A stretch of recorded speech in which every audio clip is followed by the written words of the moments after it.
Chapter 3, Straight Bet. Subaru's breathing leaped, and he felt like gloating as he received shocked stares from both of them. The two people inside the room, Roswell and Ram, were a pair that Subaru never expected to see with surprise on their faces. As if to project that sentiment, Subaru twisted his lips, a wicked smile coming over him. Bat? Recovering from his initial shock, Roswell narrowed his differently colored eyes. Roswell, having his bandages changed atop the bed, gave off a visual impression that was slightly different than normal. The reason was that the makeup on his face, the makeup he always wore, was off, leaving his bare face exposed. The flesh under the white makeup was pale, making the look in his eyes feel gentle rather than sharp, which gave Subaru the polar opposite impression from the usual. Still, he was quite handsome whether he did anything to his looks or not. Yes, a bet. I'm challenging you to a big, serious match, with what you and I want on the line. Wait, Barusu. Subaru raised a finger, boldly making his statement to Roswell. Roswell narrowed his brows as he pondered the proposal, but Ram interposed herself between them. Ram shielded Roswell behind her, sustaining Subaru's gaze with a reproachful look in her eyes. What do you think you are doing, suddenly forcing your way into the room and spouting random things? Do you intend to burden Master Roswell during his bed rest? This is too rude, even for you. You know as well as I do that he's not the kind of guy to just sit and wait to get better. Besides, the situation doesn't allow it. This problem is everybody's problem, so I'm gonna be a little pushy and reckless. Barusu, no matter what anybody says, I don't have any reason to stop. When Ram exuded a dangerous aura that was mixed with obvious irritation, Subaru thrust a palm straight at her. Then, anticipating just where her actions might lead, he tilted his head and called to Roswell, sitting behind her. What about you, Roswell? You're not gonna sulk about your schedule going a little out of whack, now are you? Do you have the guts to push yourself a little for the sake of your successor? What a roundabout and deeply interesting turn of phrase. For the sake of my successor, you say? Without directly touching upon the truth of return by death, Subaru made his proposal to Roswell in a deviously indirect manner. Its contents brought a suspicious look over Ram, but Subaru's intent definitely got through to Roswell. His face still ghastly and pale, Roswell slowly sat up higher. Ram, wait by my, no, for a brief time, could you leave young Subaru and I alone? Are you certain? Do not worry. There is no concern that Subaru might cause harm to me. He is not here for payback, but for a quite different matter, yes? Well, even if I was here for that, I wouldn't be able to do a thing. You'd just nail me back. Pathetic, but yeah, don't worry, Kay? Waving both his empty hands, he asserted to an anxious Ram that he had no hostile intentions. Not that this was the slightest bit convincing, but Ram let a sigh trickle out, then bowed to Roswell. Please do not overly exert yourself. And Barusu, please do nothing rude. Man, you're really only worried I'm gonna start something. Worry about him starting something, would ya? Exchanging these words as Ram headed for the room's exit, Subaru slumped his shoulders as Ram snorted.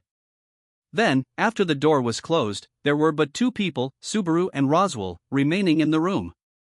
It had been just a few scant hours since his heart was thoroughly broken, and yet, Subaru found himself in the same situation once again. I had not thought you and I would meet again face to face in this lifetime, and so quickly at that. Did something happen to alter your state of mind? Alter my state of mind? Well, you're not wrong. My shame was exposed, I got lectured a ton, I traded blows of friendship. Nah, the punching was too one-sided to spin it like that. Recalling how Otto had pummeled him, Subaru smiled wryly over his complete defeat. But it was a good loss. Over and over, Subaru had lost a variety of battles since arriving in this world, but never had defeat tasted so sweet. A most cheerful face. It was only last night that you became aware of your own lack of commitment, yet you seem to have put your thoughts in order. I grandly congratulate you for your swift return. When it comes to the meaning of grand, you've got me beat, the thickness of your face included. You know, borrowing someone's hand to get back on your feet ain't so bad. Especially if it's a friend's. Upon receiving Subaru's reply, Roswell slowly shook his head. Despair rested within his eyes, his expression crestfallen, obvious pity projected by his demeanor. Roswell sighed deeply. So soft. So weak, and so very young. Ultimately, you can only solve the suffering in this world by yourself. Relying on a friend is a foolish plan, betraying only your own weakness. Depending on people, connections, feelings, what, that's no good? No good at all. That's so. Then there's no way to settle this except a bet. With that one sentence, Roswell's expression changed. Subaru took a step forward toward the center of the room. He walked closer to the bed, closing the distance between him and Roswell, and thrust a finger toward him once more. Just like I said, let's make a bet. The chips are what we want most, and there'll only be one wager. I shall hear you out, at the very least. Rather than dismissing the proposal as out of hand, Roswell prodded Subaru to continue speaking. Having vaulted over the initial hurdle, Subaru exhaled, turning his finger toward the heavens as he formally stated his preconditions. What you and I want are on parallel lines. After yesterday, I'm sure of that. I want to save everything. You can't forgive me for that. Am I right? Yes, you are indeed. Nor can you forgive me. However, you cannot distance yourself from me either. You got me there. If we lose you, Emilia can't fight going forward. I hate to say it, but you have the power here, no matter what you're scheming, no matter how bad you and I get along. And, knowing that much, what is it you wish to do? With your naive reliance on others, you are incapable of resolving the situation. Compromise or honing, there are no other paths before us. If it was just me, I'm sure you'd be right. Faced with Roswell's words, Subaru bluntly acknowledged the weakness of his own heart. Even if he stubbornly persisted, clinging to return by death, at some point, he would surely be worn down, just as Roswell was saying. Certainly, if it was Subaru alone, still relying on no one, clutching his knees and cowering, then, but that was no longer the case. Because it wasn't, he could lift up his head. Roswell, let's have one final showdown between you and me, here and now. This time around, I will save the sanctuary and the mansion. I'll blow away each and every one of your schemes. You say you will recover somehow from this dire position? And that you will relinquish your one and only authority? Redoing and telling you about it are two separate things. I had that ground into me. We got too conceited, you and me both. My thing isn't convenient like that. In the second trial, Subaru saw scenes from worlds where he had chosen poorly. The more Subaru faced death, the more such tragedies unfolded. This was no way to find salvation. Besides, the search for salvation was the curse that haunted Subaru's and Roswell's hearts. And you will confine your final chance to this life, hereafter doing as the sanctuary, no, as I fondly desire? Yeah, that's what it amounts to. I'm sick and tired of feeling each other out like this. I'm making this the last time. And what guarantee do I have that you will uphold your word? Roswell sought confirmation regarding Subaru's assertion as if it was the natural thing to do. Given your authority, you could surely make it so that the instant you said final never happened. You are free to rescind anything inconvenient to you. The validity of a promise from such a person is rather, Roswell. With Roswell concerned Subaru might go back on his word, Subaru quietly called out his name. His words stopping the moment he heard that voice, Roswell widened his eyes as he found Subaru's gaze trained upon him. Then, without changing his tone of voice, Subaru continued. Do you think I'd do that? If you think I would, we have nothing to discuss. I'll end this conversation here. He declared it strongly, strong enough that many opponents would break off the discussion in a fit. Such words from Subaru made Roswell close his eyes. From there, he lightly raised both his hands. In proposing to make this time your last, what is it you seek from me? What I want is pretty simple. If I do manage to resolve the situation my way, that'll mean a result different from what you want, right? If that happens, this unwanted development would make you lose your will to live and your drive to do certain things. I want you to set that aside. Aside, you say? To not lose my drive, you say? Yet, I cannot help but call that a most difficult thing to achieve. After all, it is a matter of the heart. Of course, it is possible to engage in pretense on the surface, but not really, Roswell. It's not like you and I are always going to be wrestling with each other. With a doubtful look on his face, Roswell was voicing dissatisfaction with the term Subaru proposed. Seeing that Roswell clearly did not understand, Subaru rubbed his own nose with a finger as he spoke. I know if I win, it'd lead to an unwanted development for you. But for the sake of my future, and for the sake of putting Emilia on the throne, you need to keep on staying close by. There'll probably be times when she'll have to rely on the power only I have. Setting aside the issue of priorities, I'll still be working toward your goal in the end. Roswell, my demand is simple. If I can save both the sanctuary and the mansion, throw the book aside and join us. I'll make Emilia king. And I need your power to make it happen. What foolishness! When Subaru extended his hand and spoke those words, Roswell's reply was brief, practically spitting out the words. It sounded less like scorn than rejection and bewilderment. Your proposal is twisted, even for you. You will engage in your own methods, yet you will forgive me, whose thoughts are incompatible with yours. My actions are exceedingly wicked. Surely, those who I have sacrificed would hate me and curse me for what I have already done. Are you not at the very top of that list? If the issue is forgiving you or not, there's no way in hell I'm forgiving you. What you've done to me, and to Emilia, isn't something that can be forgiven. But that's an issue of my heart. There was no way he could fail to hate the man. Many of the hardships Subaru had suffered were crafted and set into motion by Roswell, courtesy of the poison fangs he had meticulously prepared. That venom had wounded Subaru in mind and body both, even robbing him of his life, making him taste despair many times over. But you won't be kicking up anything fatal like that again. Not if I resolve things, see? Even if I cease to commit such crimes, wicked deeds are wicked deeds. Surely, this is not so convenient a tale? Me, I just love convenient tales. Emilia's gonna work hard and become king, and I'll live happily ever after right by her side, so get on the bandwagon, damn it. Let me make clear, I'm not taking no for an answer. When Subaru closed one eye, winking as he spoke those words, Roswell was literally agape. From there, Roswell's silence continued for a while, until finally, he covered his face with his own hands. Succeeding in your goals, while letting go of nothing? On top of that, taking an even me, a man with thoughts irreconcilable with yours, and counting me as one of the cornerstones upon which to build your future? Do you even understand, Subaru? Do I even understand, what? To just what extent your answer is infused with greed?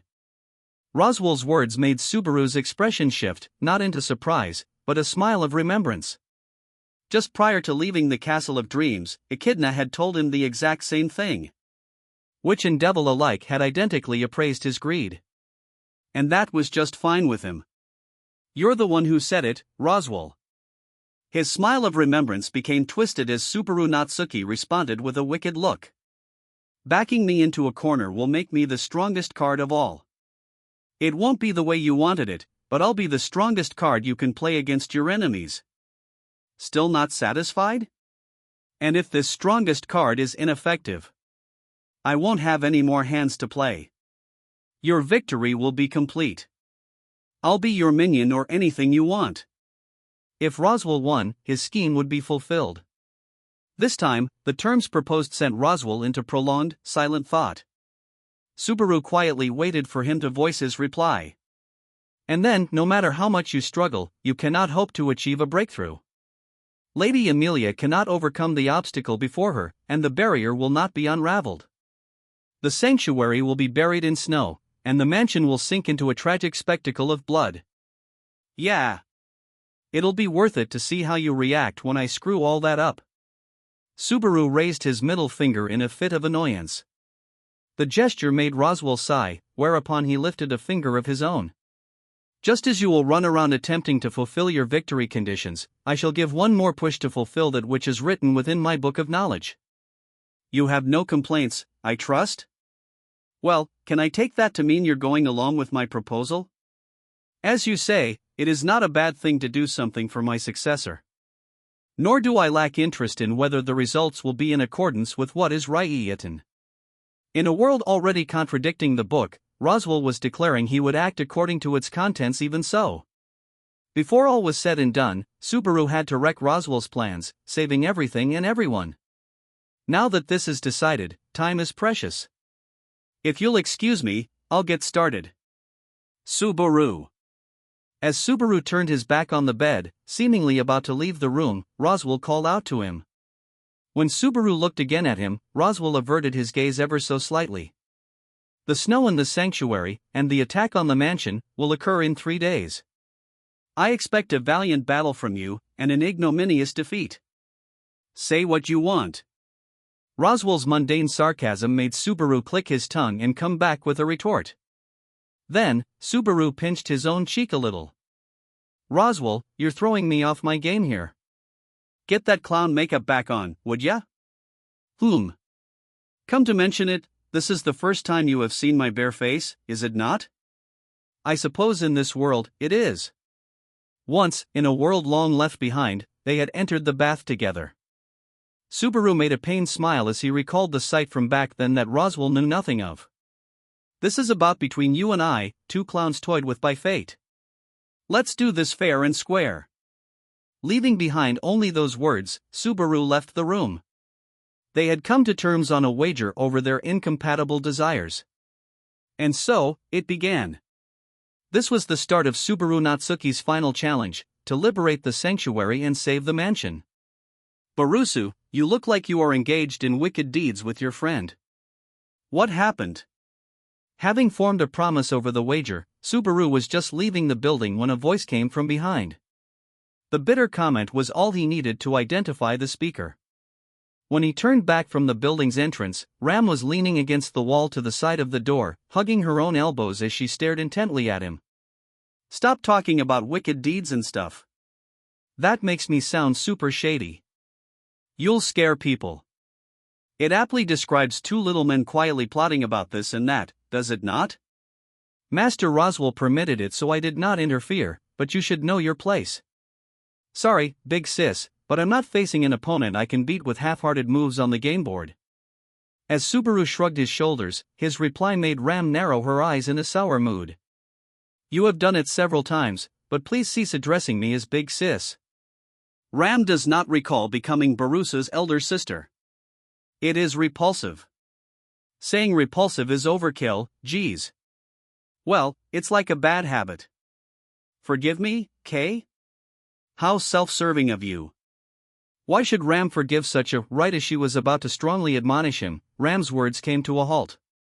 This was probably because she noticed the deep, forlorn look in Subaru's eyes. It was not on purpose that Subaru called her big sis. He unthinkingly sought out her kindness. In his moments of weakness, he leaned on Ram, because Ram let him.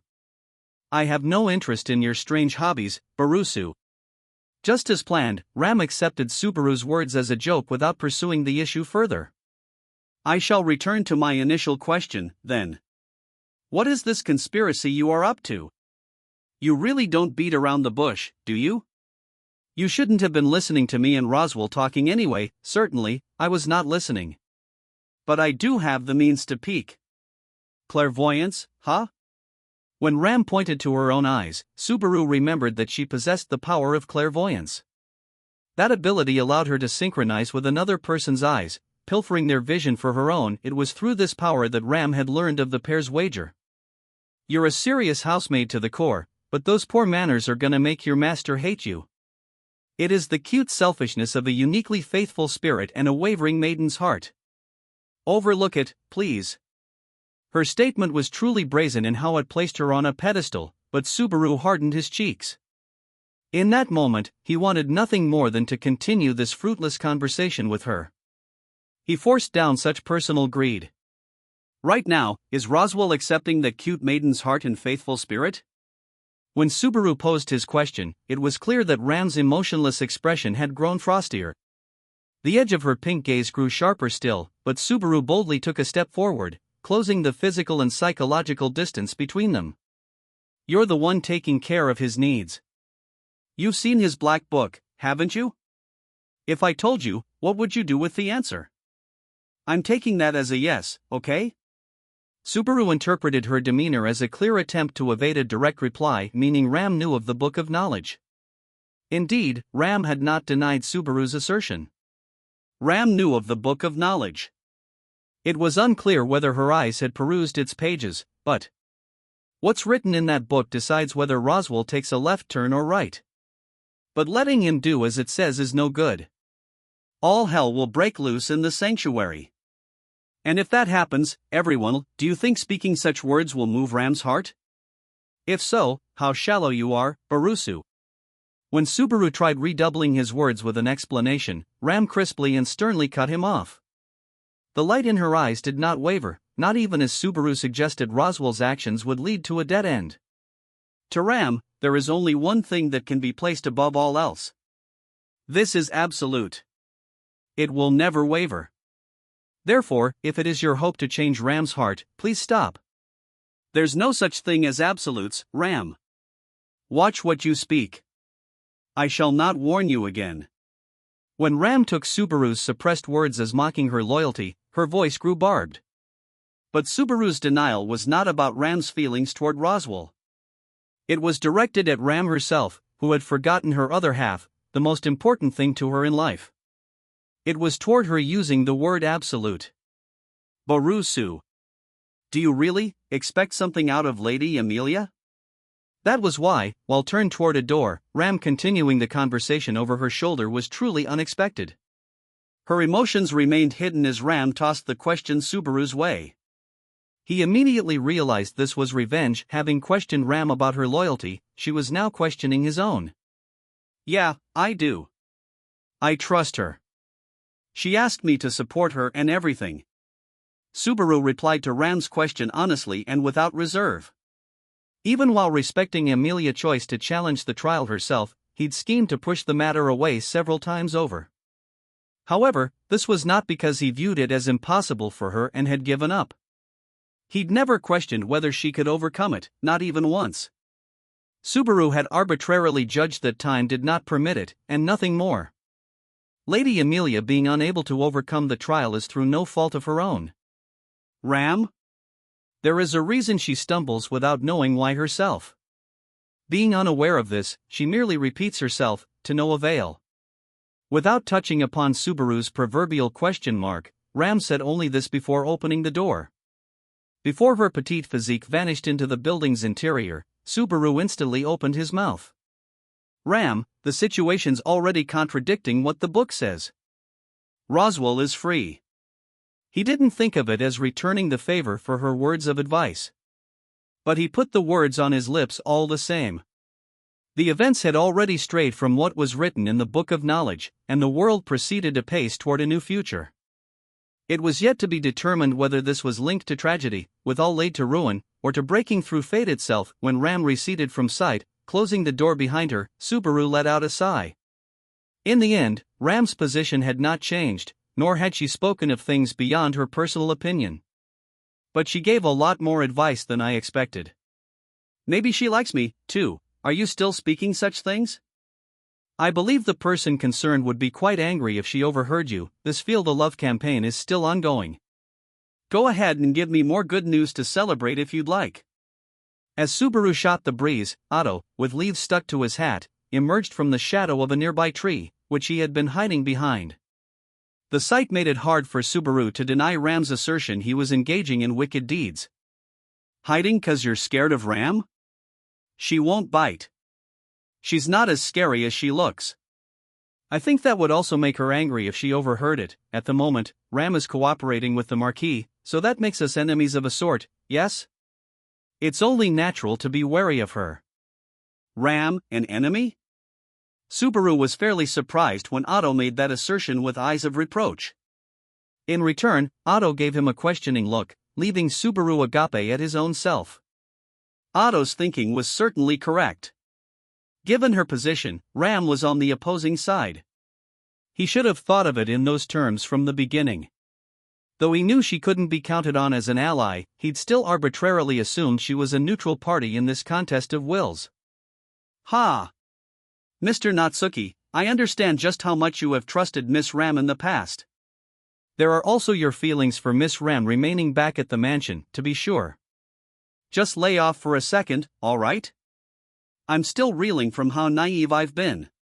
That is fine and well. Self-awareness is important. But more importantly, what of the Marquis? Having finished with his opening jabs, Otto cut straight to the point. Subaru twisted his cheeks as he jutted a thumb straight up. Negotiations were a success. The bet's been made. I am relieved to hear it.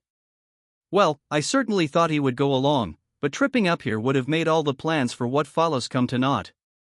You're quite an optimist. It was plenty possible Roswell wouldn't go for it, right? Very little, really. The Marquis appears to lack experience with losing. As Otto sank his shoulders, Subaru went accepting his view. Certainly, just as Otto supposed, Roswell seemed strong in a fight. He was cunning, and he had guts, too. In fact, 80% or so of the crises Subaru had been placed in were schemes of Roswell's devising. A human being who schemes that much will not back down, for if he did, it would be none other than himself who he betrays. There is also the fact that it would seem like weakness. Oh, somehow, you feel really dependable. You haven't died by any chance, have you? I am quite alive. Besides, please stop flattering me. When I let compliments go to my head, I am bound to trip up somewhere soon. I speak from vast experience. Not that I'm one to talk, but that's some sad experience. Both of them lost often enough that they could not relax, even if the circumstances seemed to be running smoothly. Either way, Otto had made his own proposals, which had set the stage for the showdown with Roswell. Of course, in the end, this succeeded only in creating the preliminary conditions, but at least I avoided having to play this game all by my lonesome. For the moment, however, this is still only the first game board. And we must discuss the next. No temporary sense of accomplishment arose in Otto as he immediately switched over to the next issue at hand. At this point, Subaru crossed his arms and donned a grim face. The creases of his brow displayed his inner discord. The cause was, Garfield, huh? Otto led the conversation toward a single answer, namely, the conclusion that Garfield's cooperation was necessary and irreplaceable for breaking free of the sanctuary. To date, Subaru and Garfield had borne enmity toward each other several times. At times, this descended into killing. Subaru could not forget how his fangs and claws ripped the people dear to him to shreds. Naturally, he had not forgotten his anger, either. Certainly, he is a moody opponent, but in the present situation, he is the easiest to bring onto our side. His position is different from that of the Marquis, whose views are absolutely irreconcilable with yours. Surely, you understand this, Mr. Natsuki? The explanation came from none other than Otto, who had been a murder victim himself once. Subaru nodded solemnly. If Subaru ignored his own reluctance, it wasn't impossible to fight alongside Garfield.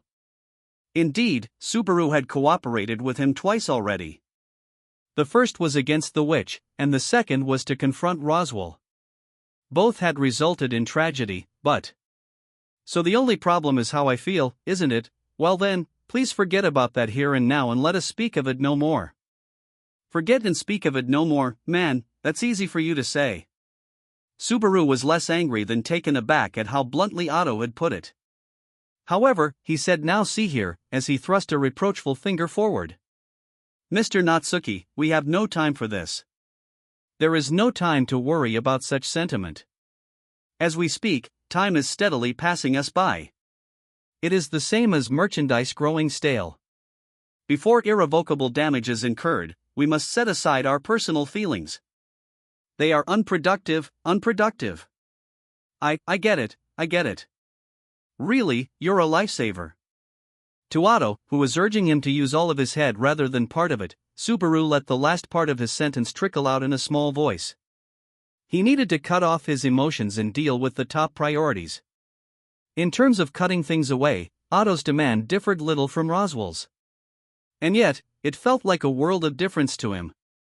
Guess whether it's looking forward, backward, or sideways, the speaker makes a big difference. We have no time for idle banter. That is not your job, Mr. Natsuki. Yeah, I know. Against Garfield, the key would be the witch's advice that he was afraid of the outside world. He hated relying on Echidna, but in this current situation, he couldn't let himself get hung up on that. If he wasn't going to depend on return by death, he needed to use anything he could, be it a cat's paw or the words of a witch with a foul personality. I will do as we planned. As for Amelia, that's the one thing I won't let you stick your hand into. I suppose I can't exactly stick mine in either. Subaru was unsure whether he should have nodded his head or shaken it from side to side in response to Otto's worry. Having lost his qualifications, Subaru could not aid with the trial. The tomb's barrier could only be undone by Amelia challenging the trial. At the very least, if he only could find a clue. Even though he knew that clue was to be found in Amelia's past, a past she feared, filled with excessive grief, I still haven't asked Amelia about it. In the end, I guess I chickened out. Unable to watch Amelia shed tears after she was crushed by the trial, he had not confirmed anything beyond that. He danced around the issue. It was the price of having a weak, loving, tender heart. Because I didn't have the courage to stare straight at her scars, I gave her a pat on the head to console her and pretended to not notice. How many times do I have to repeat that before I learn? My goodness. I have to question your love if you can't even handle this much. Please stop playing innocent all the time. It is quite ridiculous. Why, you, Subaru twisted his lips over Otto's rush of words, making light of the somewhat embarrassing exchange. Sighing deeply at his reaction, Otto lightly stretched on the spot. Well then, have you resolved to treat Lady Amelia's wounds? Resolved to ask if it's okay for me to, at least. Unlike with Garfield, I'm not afraid it's gonna get me killed. I am somewhat torn whether it is all right to laugh about that. If he carelessly picked at Garfield's wounds and earned his ire, that would simply put him mortal danger. Compared with that, he had no concerns about asking Amelia, save a fear of being intrusive. What spurred him to do so was Ram's words of advice, that Amelia stumbled without even realizing why.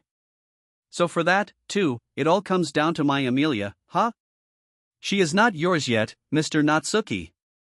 I suppose that is me telling you in Lady Amelia's stead? Oh, shut up. Glossing over his worries with a frivolous tongue, Subaru turned a clenched fist in Otto's way. Seeing this, Otto scratched his head, then answered in kind, meeting Subaru's fist with his. Anyway, we gotta do this. Let's have one hell of a party when everything's settled.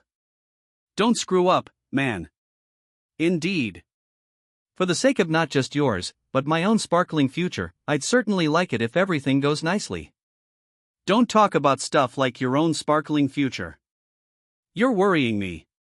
Just what do you mean by that? After wrapping up their exchange, the two bumped their fists together and turned away from each other. Otto had his role to play and Subaru had his. With this in mind, he took the first step toward fulfilling his role and headed for the forest, his feet hastening to the place hidden within. When he placed the crystal into the white wall, the dazzling light gushing forth filled his vision. Even when you know it's coming, it's still a surprise. Covering his face with an arm, Subaru commented idly as he waited for the blue light to abate. Then he timidly lowered his arm, looked at the brightly lit wall, and was relieved to find what he had sought. The fact the wall opened up means that even if I'm stripped of the challenger status, I still haven't been expelled from the apostles. Is this Echidna's scheming or a simple oversight? I'll bet Otto's soul that it's just an oversight. Speaking such words, Subaru used the crystal as a key to a hidden room and stepped into the Ryuzu Meyer replication facility, which was hidden deep in the forest of the sanctuary. Inside, Subaru eyes found a giant crystal and the girl sealed within it. Arriving to find the site utterly unchanged from before, this served as proof that Subaru's status remained similarly unchanged. This was one method for Subaru to confirm his status as an apostle of greed. He had paid this place a visit with that exact intent. Besides, coming here meant that I can meet the people involved, too. But the smell here is just awful. Wouldn't it be better to clean this out? I am of the same opinion, but it is a measure to prevent insects and small animals from approaching. If you wish to complain, I would prefer you lodged it with its wily designer. Nah, I'll pass. I don't want to meet her ever again if I can help it. With this, Subaru trained a pained smile toward the figure who had appeared at the entrance to the hidden room.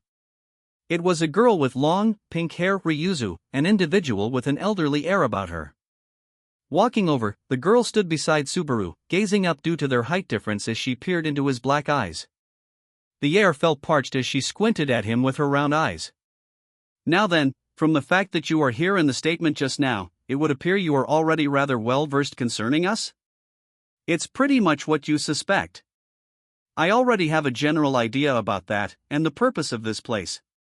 I see.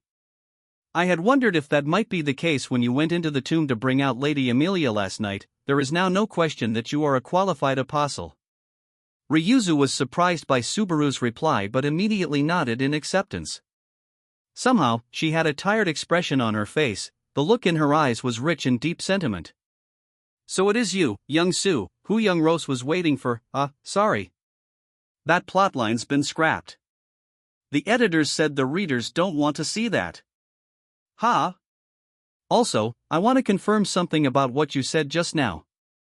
Something really important. The way he ignored her solemn discovery with a light-hearted demeanor took Ryuzu aback. But while she was still reeling, Subaru placed a hand on her shoulder, earnestly meeting her eye to eye. Ryuzu, how much do you know about Roswell's thinking? Young Su. Tell me, Ryuzu. I don't want to think of you as an enemy. Staying in place, Subaru bowed his head as he pleaded to Ryuzu. His intensity brought a conflicted look over Ryuzu. Finally, the corners of her eyebrows fell. If you wish to ask, you need only exercise your rights as an apostle and ask away. I am sure that at your age, you must love being able to do with a girl as you please, young Su. I might be a young man, but your outward appearance is outside my suitable age range, Ryuzu. Besides, I don't want to rely on command rights to talk to a replica. I came to talk to you, Ryuzu. Subaru's words made Ryuzu's breath catch. Her somewhat long ears trembled in surprise. If all he cared about were results, Subaru should have brandished his rights as an apostle right then and there. But if he treated Ryuzu as a replica, Subaru felt he would end up damaging something important to him. As long as there was life, a future, hope, possibilities. Yes, that was what Roswell had said. Subaru didn't think he was mistaken about that. But that was all. Roswell was not correct, either. The proper path surely rested elsewhere. That was why Subaru wanted to speak to Ryuzu the proper way. All I know is that young Rose inherited a book from her lady the witch. Perhaps his sentiments had gotten through, for the surprise in Ryuzu's eyes faded as she haltingly began to speak. Surely, one part of what is written within the book is to administer the sanctuary. This, and all else, is for the sake of greeting the awaited one. Yes, it was a previous generation of Roswells from which I heard this. That's it, huh? I swear, that is all. Or do you wish to question whether it is true or false as an apostle?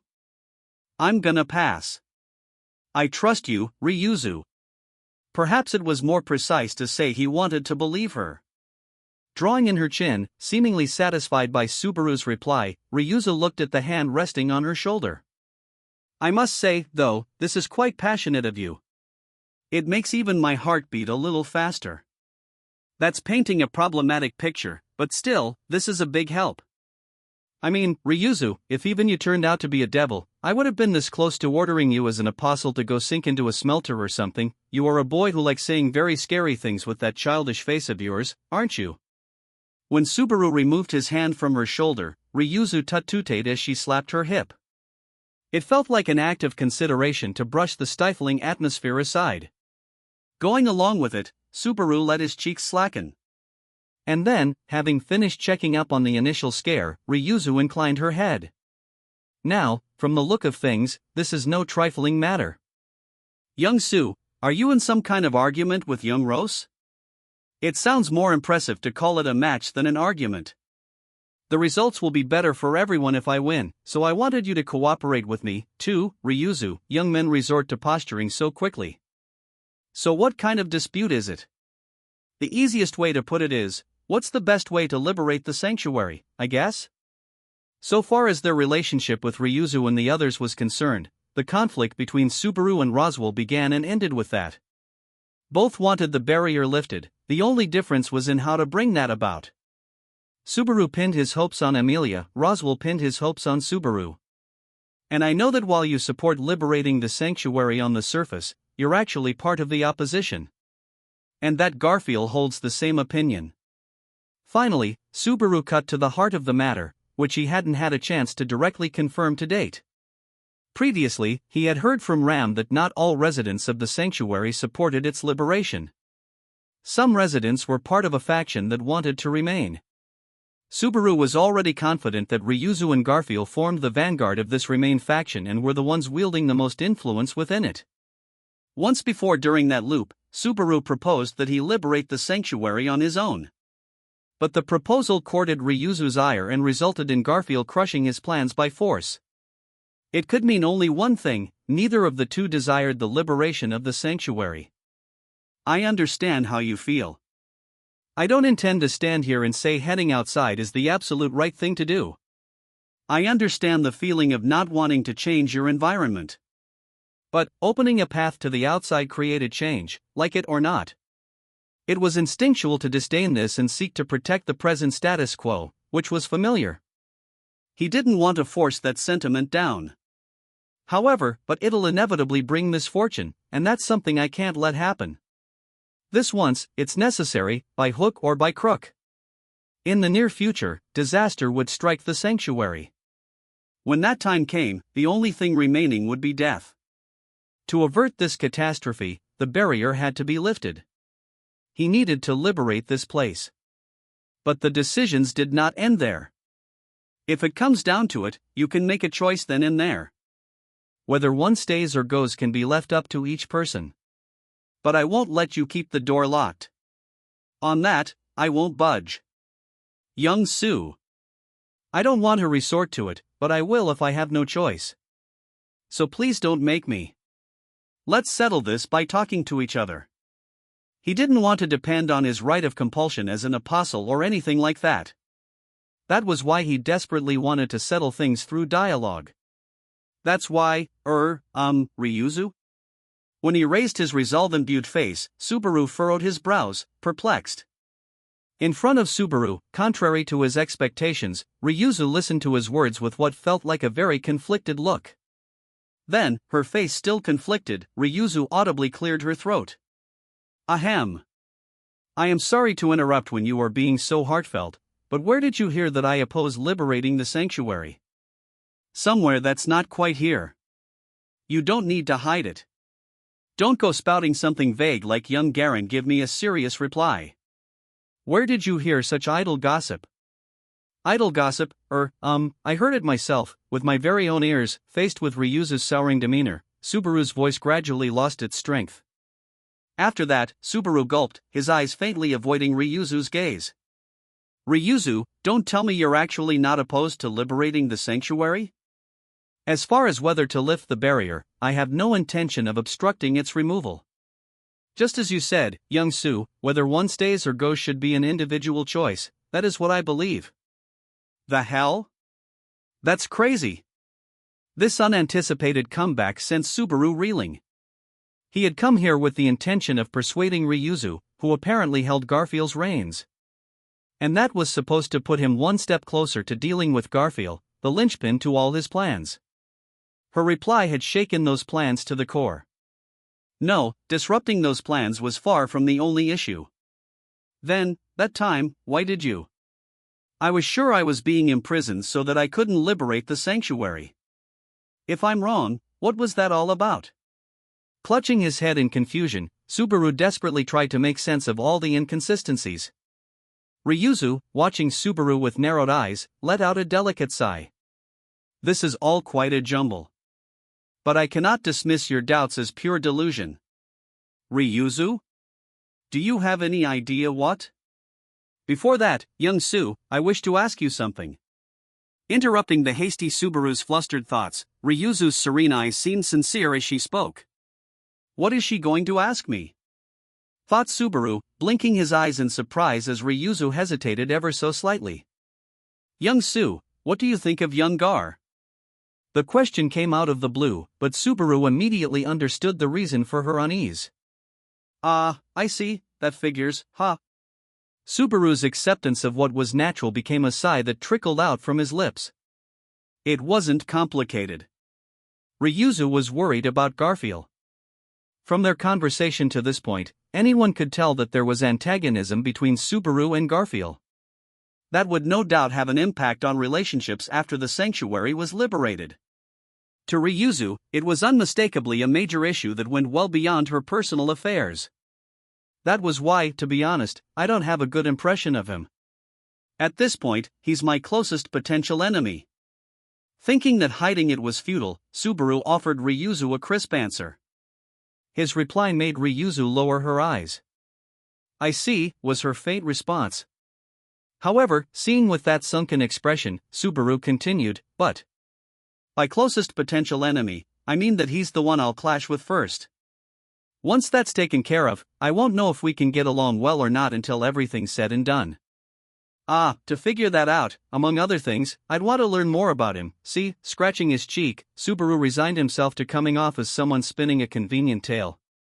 But these were not words he had chosen because they sounded good, they expressed Subaru's true views. Just like Roswell, he didn't harbor a good impression of Garfield. But he'd confirmed for himself Garfield did not have a wicked heart on Roswell's level, leaving Subaru with no reason to make an enemy of him. "You are good at pulling the wool over your elders, young Sue. Ryuzu, you're seriously trying my reputation in the neighborhood, aren't you?" Ryuzu shook her head with a muted smile. Then, taking a step forward, she placed a hand on the blue crystal before her, the object that touched her very own roots. "It seems you heard about us from our mistress the witch, that we are replicas of Ryuzu Meyer, or perhaps, the objective for which the replicas were created. I know that it was an experiment in immortality, and you and the others are the products of that experiment. Strictly speaking, it was not Echidna, but Ryuzu herself from whom he heard the explanation on a previous lap. That briefing included how the sanctuary containing Echidna's tomb was a laboratory for her search for immortality, that Ryuzu was an example of its success, and that the replicas' roles were to serve as vessels in which to pour a soul. Also, that even among the replicas in that place, Ryuzu held a special, individual role. I am one of the original 4. Even now, I watch over the magic crystal as more replicas continue to be born. I bear the duties of administrator and overseer.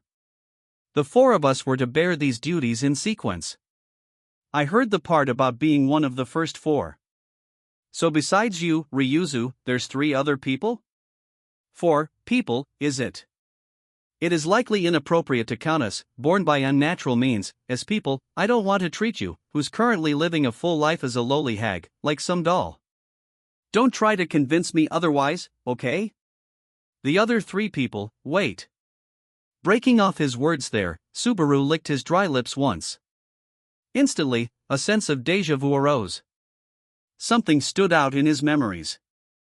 Subaru carefully selected his words for the question that needed to be asked. On a previous time going through the loop, Ryuzu herself had made a request to him. Her role had been assigned. They sought individuality in all other things, in tastes, in hobbies, and in names. Therefore, what he needed to ask at that point was, "My name is Subaru Natsuki. Ryuzu, what's your name?" Ryuzu narrowed her eyes at the question, looking like she was gazing at something that dazzled bright. "My name is Ryuzu Arma. I am one of the first 4 replicas." Arma. As Ryuzu gave her personal name, Subaru repeated it, closing his eyes. He nodded but once. "The Ryuzu I first met named herself Ryuzu Bilma, I'm pretty sure." "Meaning you didn't have any intention of hiding it at the start, did you, Ryuzu?"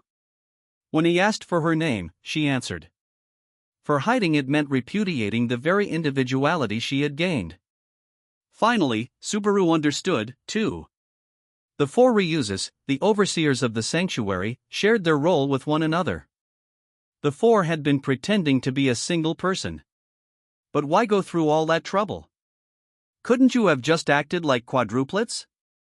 Our replica bodies are not of flesh and blood, but false Odo shrouded in mana. Mana depletes according to how active the body is. It is insufficient for even a full day's worth of activity. I see, it's just like with spirits. So to make sure your job doesn't go unfilled during the time you can't materialize, a substitute Ryuzu does the job for you. Subaru snapped his fingers, it all made sense. But he did think it was an awkward way to live. Ryuzu's role of overseer was being performed by multiple people. One could also say that 4 people's lives were chained to that single role. That is a matter for the ones in question to take on. To interfere in that would be an act of arrogance, young Su. I get that. I won't say a word if you don't have a problem with it, Ryuzu. But, if you don't accept it, please tell me. Then I'll have Roswell put you 4 girls, or maybe it should be dozens of sisters, on a family register, even if I have to smack him. If the replicas of Ryuzu Meyer, numbering over 20, who existed in the sanctuary intended to search for a life beyond that of a replica, Subaru wanted to help. Young Su, you are a good child. The term family register probably didn't get across, but Subaru's intent must have been conveyed nonetheless. Ryuzu smiled, her eyes filled with the same affection as if gazing at a baby. This was doubtlessly the glimmer of individuality that Ryuzu Arma had gained over the lengthy passage of time. Ahem. Anyway, I get it, so let's get back to the original discussion. You may blush all you like. That said, it is I who began this discussion. The 4 originals fulfilling the role of overseer, myself included, shared the same intent. Had we not, we would have been unable to act as if we were a single person. However, this only remained true until 10 years ago. 10 years ago? Ryuzo Shima. She who has strayed from the original 4, and the one and only exception to this rule. She named the person that ought to have shouldered the same role as her. Ryuzu Shima, the one from the original 4 who had strayed from her duty as overseer. Subaru remembered hearing her name. The first one he had met was Bilma, the one before his eyes was Arma. And I shall uphold my promise. I shall tell no one. This, I swear upon the name of Ryuzu Shima. On that problematic night, those final words had been the trigger for his imprisonment. The Ryuzu who had been together with Garfield in that place had named herself Shima. And Subaru had most likely been incarcerated by Garfield on this Shima's orders. Ryuzu, Shima, yes. The issue arose roughly 10 years ago. She was relieved of her duty as an overseer and has lived in the forest like the other replicas ever since. Accordingly, it is now 3 people who fulfill the role of overseer. What was the issue that got this Shima stripped of her duty? When Subaru asked about the details from 10 years prior, Ryuzu hesitated. However, it only lasted a single second. Ryuzu sighed, perhaps thinking that silence came off as insincerity. She defied our vow to our creator, the witch. Accordingly, she was stripped of her duty. By vow, you mean, Ryuzu Shima defied the vow by entering the tomb. She went against the witch's command, entering the tomb to bring back young Garfield, who had not returned from the trial. Upon receiving that explanation, Subaru felt a jolt run through him as disparate pieces of information inside him were linked together. Garfield had challenged the trial, only to fail and become an apostle of greed. Ryuzu Shima, who had brought him back, had been stripped of her duty as overseer. And multiple replicas were playing the role of Ryuzu the overseer. So the reason Garfield opposed liberating the sanctuary, even resorting to force to do so, was that Shima put the idea in his head? She was stripped of her duty for rescuing Garfield from the tomb, and that became her reason for being against liberating the sanctuary? That, I know not. I have never met Shima since she was stripped of her duty. But it would not be strange for young Gar to have met with Shima, for they share memories in a fashion we do not. Memories that you other Ryuzus don't have. What young Gar saw in the trial at the tomb was the past. When Ryuzu lowered her eyes and replied, Subaru went letting his voice trickle out like a village idiot. And he felt the hazy connection between Garfield and Ryuzu grow stronger and more distinct. Garfield knew it was Shima who had saved him. And as for Garfield's past, what Garfield felt toward that past, and what feelings he harbored about it up to that very moment, only Shima knew. Young Su, do you know of young Gar's family? Only a bit. I know that Frederica is Garfield's sister through a different father, and that's why their family names are different.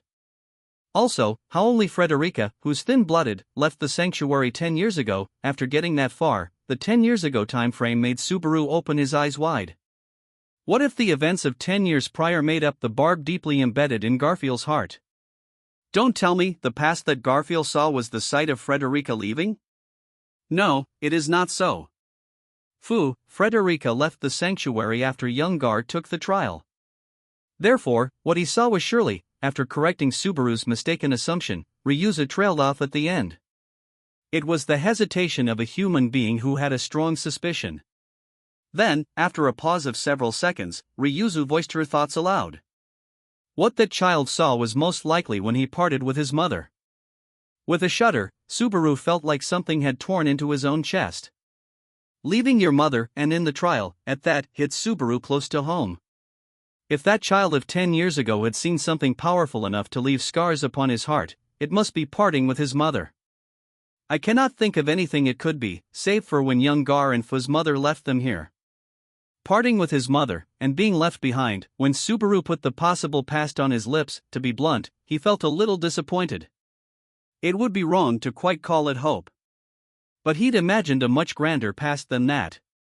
But if ReZero's guess was correct, and Garfield separating with his mother was the barb driven into his heart, him obstructing the sanctuary's liberation isn't caused by negative feelings for the outside world so much as for the mother who chose it over him. Perhaps he hates it. There is also Fu leaving after the fact. The outside world stole his mother and his elder sister from him. Even if he wanted to go after them, there is the barrier blocking the path. He cannot bring us outside with him. Surely, the child anguished over who was more important to him, his family or us. I'm sure he's still doing it. Hey, does he actually resent or hate his mother? Garfield's anguish was one that was impossible for Subaru to understand. Through thick and thin, Subaru's parents had never abandoned him or given up on him. It was because he had been so blessed that the notion gave Subaru pause. That child came to call himself Garfield Tinzel. That is the family name of the child's mother. I believe Garfield calls himself this so that I do not forget about her. So that you don't forget. Nodding at Subaru's words, ReZero looked up at the crystal, narrowing her eyes. She had her own issues that were difficult to forget. She gazed at their core, seemingly thinking of Garfield as she did so. He did this so that the feelings he harbors for his past are not forgotten. Whether this is out of anger or sadness is something known only to him and Shima. He knocked on the room's door, waiting for several seconds. But there was no response. When he turned the knob and easily let himself in, Subaru knit his brows at the carelessness of it. This is a security issue. Have to tell her to properly lock up, he grumbled to himself as he peered into the room through the gap made by the open door. His intent was not to peek out of inquisitiveness, but to confirm whether there was a person inside sleeping defenseless. Fortunately, there was no one present on the bed at the back of the room. He was relieved by this, but also a bit conflicted. Dang, I heard she was in her room. Where is Subaru? Emilia-tan, you're here? Subaru was struck by surprise to hear only a voice, with the girl herself nowhere in sight, whereupon a white hand slowly emerged from the other side of the bed. It belonged to an individual sitting on the floor there. What's wrong, Emilia-tan, sitting on the floor like that? You'll get your butt dirty. I was tossing and turning in my SL, sorry, that's a lie. Really, I was having a bit of trouble sleeping. That's an odd thing to lie about. I'll pretend I didn't hear it, but I see. Hugging her knees as she sat on the floor, Emilia greeted Subaru with a guilty look on her face. The whiff of gloom upon her comely, lovely features had likely been caused by a lack of sleep and overwork, just as she had stated. There was no mistaking the mental strain. Subaru knew, having had plenty of experience sitting alone on a sleepless night. Did you sleep a little after meeting me last night? He did not take her frail nod to mean yes, but merely as conveying that she was listening to him. This was hardly the only loop that involved greeting the morning without having slept a wink. All-nighters caused a gradual collapse as both mind and body were worn away. Sorry. Making you see me in a sorry state like this. Emilia? And it was only yesterday I asked you to watch me do my best, Subaru. I can't have you seeing me weak like this, can I? It's all right. I'm going to sleep properly until nightfall, so. Emilia pinched her own cheek as if to show an obviously worried Subaru that she was trying to bolster her spirits. This somehow adorable expression of resolve made Subaru spontaneously loosen his lips. Emilia-tan, it's almost noon. Announcing you're going to sleep from now until sunset, that's sloth. Ugh, somehow, the way you worded that makes me feel really weird. Subaru, you meanie. After Subaru's flippant words made Emilia smile, the two proceeded to spend a few brief, relaxed moments together. He admired Emilia's determination and resolve. Emilia's words from the night before had not only smashed Subaru's conceit but also showed she, too, had courage. It was an important realization. Emilia had said she wanted him to support her. Subaru had come to do just that. Emilia. Are you willing to talk to me about what you saw in the trial? When Subaru shattered the gentle, lingering atmosphere, cutting straight to the point, Emilia's breath caught. Grief spread across her violet eyes. Before she could wipe it away, Subaru pressed the issue further. I heard from Ryuzu and the others, so I know that you see your past in the trial. You see your hardest moments from the past, and I know that's the reason you're suffering. The only reason Subaru was passing it off as hearsay was to conceal that he had his own experience challenging the trial. Having already lost his qualifications, talking about his encounters with Echidna would only court confusion. Besides, in that moment, he wanted to devote all his feelings for Emilia's benefit. I was happy when you told me you want me to support you. That's why I want to help you, properly, and not just try to keep you all to myself. So I want to know what's worrying you. Subaru, I won't claim anything like talking will make it easier. But if you talk about it, we can at least worry about it together. I don't know how dependable I'll be, but won't you let me fight the same enemy you are? He had lost the qualifications to take Emilia's place, to fight the suffering pouring down onto her in her stead. Therefore, Subaru hoped to come close and give Emilia a shoulder to lean on when she was tired. Perplexed, Emilia fell silent. Subaru quietly awaited her reply. The sway of Emilia's eyes bespoke of her profound gloom. A vortex of various agonies raged within Emilia: bewilderment, hesitation, guilt, self-loathing. But finally, Emilia closed her eyes tight. Subaru, you'll believe me, won't you? Were the words surely to follow, but Emilia did not voice them. Her nobility would not permit the unfairness of doubting someone who was asserting his sincerity, the very unfairness that Subaru had once beaten into Emilia, unable to resist trying to monopolize her for himself. I think that the past I see is probably from before I slept. Opening her closed eyes, Emilia haltingly began to tell her tale, the tale of the wounds of her past, the memories she had harbored all alone that she'd kept Subaru from touching all this time. Drawing in his breath at her confession, Subaru took Emilia's hand into his own. Thank you for talking to me. This could get long, right? We should sit. Yeah. Nodding, Emilia sat upon the bed, with Subaru sitting down right beside her. When Emilia deepened her brow, seemingly unsure of what to speak of, Subaru glanced at the side of her face as he spoke. Hey, I don't want to interrupt, but what do you mean before you slept? I haven't told you about being in the ice all that time, have I, Subaru? Inside the ice, wait, do you mean while frozen? The unexpected words made Subaru blink. For a moment, an image from the facility in the forest, the crystal in which Ryuzu Meyer was sealed, came into the back of his mind. Strictly speaking, that differed from being frozen, but the images were terribly similar. Provided that Subaru had not misunderstood. I was frozen in the forest for a long time. A very, very long time until Puck found me. He said I'd been sleeping within the ice. After a pause, Emilia's confession established that Subaru's striking mental image had indeed been true. Touching the crystal at her neck in which Puck was sealed, Emilia closed her eyes. No doubt the memory of the spirit at her side when she had awoken was playing out on the back of her eyelids. That was probably when the loving bonds of trust between Emilia and Puck had begun. While he certainly felt envy for that, the keywords ice and forest stimulated Subaru's memory. I see, the eternally frozen Great Elier Forest. Come to think of it, back at the royal selection meeting, his memories of the opening speech conducted at the site of the royal selection returned to him. With a great throng of people surrounding them in the royal court, Emilia had most certainly spoken of herself, that she had lived in the forest, spending a long time within it, and how she had lived in the frozen forest and had been called the freezing witch. Emilia, if you were in ice in the forest all that time, exactly how long were you there? My memories are really hazy. I was probably 6 or 7 at the time. 6 or 7, do elves count years the same way humans do? As Subaru counted on his fingers, Emilia meekly nodded. Being frozen solid during your childhood and waking up years later was tantamount to a time slip. Emilia had probably been hurled into a new era like a distant cousin of the mythic Taro Urashima. It was only natural that the time she subsequently spent together with Puck made them just like family. So the memories you see in the tomb are from before you were frozen, and the forest was frozen when? Apparently, it was about 100 years ago. I see, 100 at 100 years?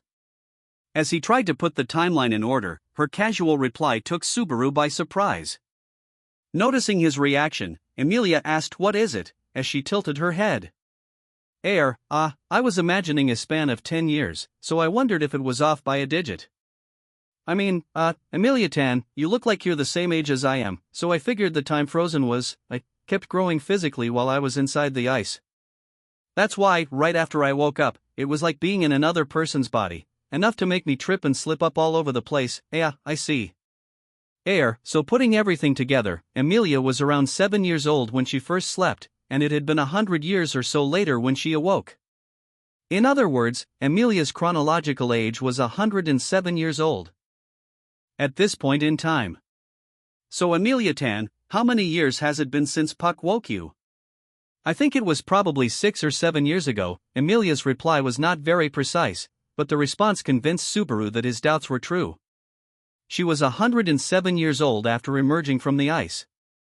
From there, she had lived 7 years, making her 114. Emilia was 114 years old, 18 years old going by outward appearance, and mentally, 14 years of age. Our real age, apparent age, and mental age, they're all disconnected. The elven blood Emilia had inherited made her age a vague concept in ways not normally possible. At the same time, it resolved many doubts Subaru had about Emilia's behavior. For someone who had lived for over a century, she was fairly ignorant of worldly affairs, often used phrases and gestures that stood out as childish, and from time to time, she liked using words that seemed oddly archaic. All of these things could be attributed to the fact that Emilia had spent most of her life sleeping within the ice. 14, that's no different than felt, so why? Why did this girl have to bear such heavy responsibilities? The competition for the throne, the frozen forest of her homeland, the sanctuary with 4 centuries of stop time, the sufferings pouring down upon her were so numerous, so illogical, that he wanted to yell why? Subaru? Sorry, and I said I wasn't trying to interrupt. With Emilia growing concerned, Subaru forced himself to smile as he responded. Her sufferings with the royal selection only made his ire for Roswell grow within his chest. But had it not been for that, Subaru would have never met Emilia, hence, his irritation. Emilia, did you live a normal life before the forest froze? I probably did, when I lived together, with everyone in the forest. When Subaru tried to get the conversation back on track, Emilia touched a hand to her forehead as she replied haltingly. It looked suspiciously like she was enduring some kind of pain. Subaru touched her slender shoulder with a hand.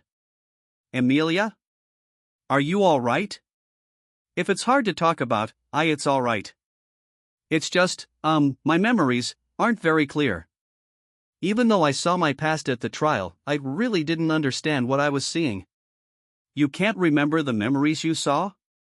Is that even? Whether it was possible was beyond Subaru to judge. Subaru had challenged his past but once, and with that one time, Subaru had overcome the trial. Accordingly, his memories of both his parents were clear, but he didn't know what would have happened to those memories if he'd failed. There was no guarantee the trial hadn't been wickedly put together to make repeat challengers suffer. How about trying to remember one bit at a time? For example, who did you live in the forest with? There was a tiny settlement in the forest. All the elves lived there together. Emilia, what about your family? He wondered about both her parents and any siblings. It was with that intent that Subaru asked the question, but he instantly realized his error. Emilia had always spoken of Puck as her only family. That she'd lost her entire birth family was something he should have deduced without thinking. Don't worry about that. My family wasn't living inside the forest. Everyone was really nice to me, and I liked everyone, but, family. With Subaru regretting his slip, Emilia resolutely smiled and shook her head. There was someone like a mommy to me. She was really gentle, beautiful, amazing, mommy. She had a look in her eyes like you have, Subaru. Just a tiny bit. That, Still smiling, Emilia was finding something in common between Subaru and her memories of her mother. However, that smile abruptly stiffened, and Emilia blinked her eyes several times. Why mommy, mom, my? Why did I call her that? Seemingly in disbelief, the shaken Emilia touched a hand to her own lips. Emilia's gaze began to wander around the room, as if searching for an answer, yet it was unable to find one. But there was no reason a lost fragment of memory would be found fallen on the floor of her temporary abode. Emilia, calm down. Take it easy. There's no need to rush. Emilia was on the brink of panic when Subaru wrapped an arm around her head, pulling her close against him. Her long, silver hair flowed down her back as Emilia found, in her surprise, that her forehead touched Subaru's chest. He let her hear his heartbeat. Just like Emilia had done for Subaru the night before. What happened to everyone when the forest froze? Just like me, they were inside the ice, they're still frozen even now. I was living inside the forest with Puck, waiting for everyone, I see. That's really kind of you. The days she had spent together with Puck, living in that frozen forest, that was time truly and literally spent alone with the spirit, among the ice statues who had once been like family. Even just picturing it in his mind, it was a forlorn, lonely scene. I waited for everyone to wake up, but that day never came. That's why I left the forest and participated in the royal selection. Why is the forest related to the royal selection? I made a promise with Roswell. His breath caught. That one phrase, promise with Roswell, sent a shudder through him. What kind of promise had Emilia, tormented by loneliness in the forest, made with the devil that was Roswell? He made me hold the crest he had. After he made sure the dragon jewel was glowing, he spoke about the royal selection, but I didn't understand a single thing about the kingdom of Lagunica. Of course she didn't. There was no way a girl who had lived in the forest since infancy would know about the outside world. So just how had Roswell lured Emilia out of the forest? That was, to me, who understood nothing, Roswell said this. If you are able to gain the throne, surely your wish to melt the forest's ice shall be granted. Subaru imagined his seething blood blotting his entire vision red. Roswell had used Emilia's pure, innocent wish to lead her out of the forest. That Emilia held the qualifications to join the royal selection was probably written in the Book of Knowledge.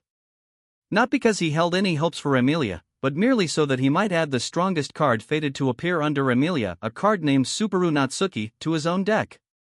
If he were honest, it made him loathe the idea of keeping Roswell in Emilia's party once all the issues were taken care of. Subaru, do you think less of me? Huh? Why would I? As soot-black anger burned in Subaru's chest, Emilia, her face still buried against it, posed the delicate question. All the other candidates, they're participating in the royal selection with all kinds of wonderful goals, but my reason is really, really personal, so that's what you meant by your own selfish reason, huh? After parting ways right after the opening speech, when Subaru was reunited with her and conveyed his feelings for her, he firmly recalled that Emilia, spilling out her words while bewildered by his goodwill, stated that her reason for aiming for the throne was very selfish. Perhaps it really was a wish that did not consider the future of the kingdom, or the welfare of all its citizens. However, it served as no more than the trigger. Her wish was her starting point, but that was no reason to belittle it. There's nothing wrong with your motive of wanting to save your family and the people precious to you. Saving people isn't any less legitimate just because it's the few and not the many. Besides, that's not the only thing care about, right? Whatever the initial reason for leaving the forest might have been, Emilia undoubtedly changed in the days that followed. Had she not, she would never have been able to speak her wish so boldly at the meeting place of the royal selection. She had said she wanted to be seen with fairness, with equality. That was something Emilia had surely gained in the outside world. Yeah. I'm really grateful. Still resting her head against Subaru's chest, Emilia nodded several times as she spoke. As he felt her squirming movements, Subaru was pensive as to whether he'd been able to support her as intended, even just a little. But infusing his hand with his undiminished love, he continued gently stroking Emilia's head. Emilia? Just how long had he been doing that? Midway through their wordless embrace, Subaru called out Emilia's name. Exhausted, she made no reply. Instead, he heard faint sounds of sleep. Given her mental fatigue, it was only natural Emilia had quickly fallen asleep the moment she found even a tiny measure of peace. Seeing that her face bore the hallmarks not of nightmares, but of sleep to recover from fatigue, Subaru sighed. Thinking back to the night of the trial, he should have asked her about her past in more detail.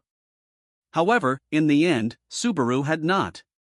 That was not because she had been tormented by nightmares, and though it was partly to let Emilia rest when she had been worn down mentally and physically, it was not just that, either. The biggest reason was something else. Clearly, something strange was affecting Emilia. Emilia had revealed to Subaru her birthplace and her reason for participating in the royal selection. The decision to do so must have required a fair bit of courage, but her memories related to the actual trial had lost their vibrancy. It showed on her face that she didn't want to talk about it, but that wasn't the only reason. She had gaps in her memories. The trial had likely shown Emilia happenings from 100 years prior, before the forest was frozen. And yet, she did not properly carry those memories with her. She was stumbling, and she did not even know why.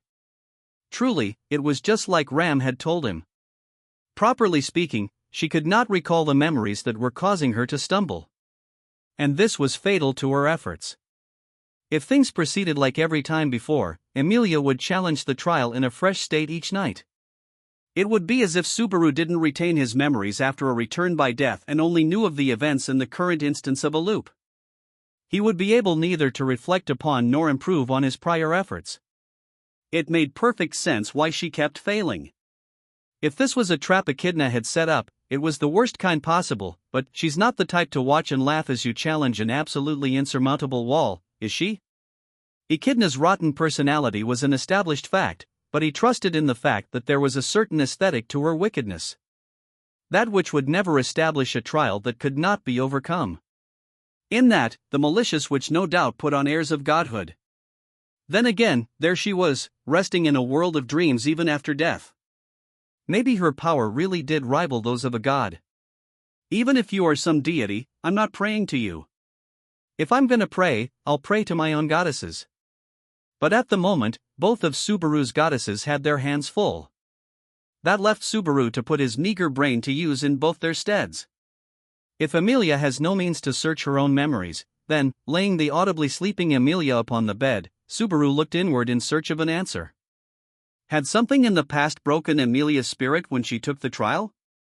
The question made him recall the completely similar thoughts he'd had toward a different individual a scant few hours before. Garfield was haunted in the same way Emilia was. If there was a difference, it was that Subaru couldn't ask someone who had the means to know his past. Wait. Having thought it through that far, Subaru's brain came to a halt.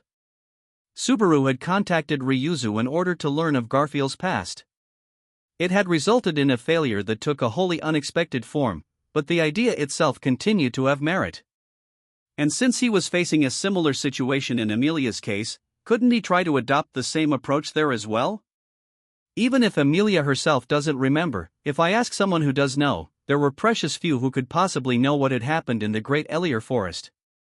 The first was Roswell, but their hostile relationship made getting an answer out of him rather difficult. Even where Ram was concerned, he couldn't expect her to know all the fine details. Given her position, just approaching her was difficult. But there was one person, or rather, one creature who did. He was a being who had been right by Emilia's side and whom she considered the same as family, a being who had spent a very long time with her. Puck. Surely, Puck, Emilia's contracted spirit, professed as her only family, that little cat who'd been present when Emilia awoke from the ice, would know the circumstances. The problem was that, at present, there was no way to contact the spirit since several days before traveling to the sanctuary, Puck had neither shown himself nor answered Emilia's calls. Puck's absence weighed heavily on Emilia's mind. Even setting that aside, it was necessary for Subaru to speak with Puck personally. Think, damn it, covering his face with his palms, Subaru desperately searched for a way. He wasn't responding to Emilia's call.